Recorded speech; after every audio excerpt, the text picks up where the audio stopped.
నా ప్రియతమ లక్ష్మి, నీ చైతన్యంతోనే ఈ లోకమంతా ప్రకాశిస్తోంది. దీపాలు వెలుగునిస్తున్నాయి, హృదయాలు నీ దయ కోసం పులకిస్తున్నాయి.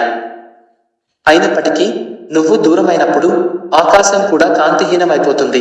వైకుంఠం కూడా నీ నవ్వు లేకుండా నిశ్శబ్దంగా ఉంటుంది. వెళ్ళి, నా ప్రాణమా, వారికి నీ కృపను ప్రసాదించు.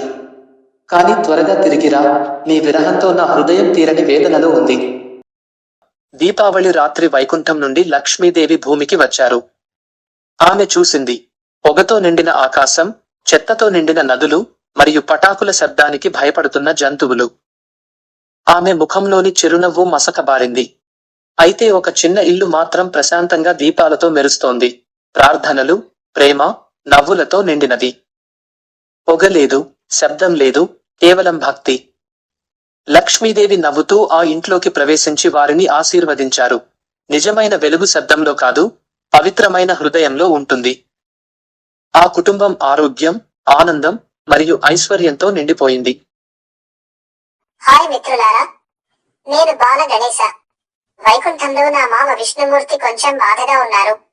ఎందుకంటే మా లక్ష్మి అమ్మ ఇంకా రాలేదు. అందుకే నా మామ నవ్వాలంటే మీరు లైక్ చేయండి, షేర్ చేయండి, మా ఛానల్ ని సబ్స్క్రైబ్ చేసుకోండి.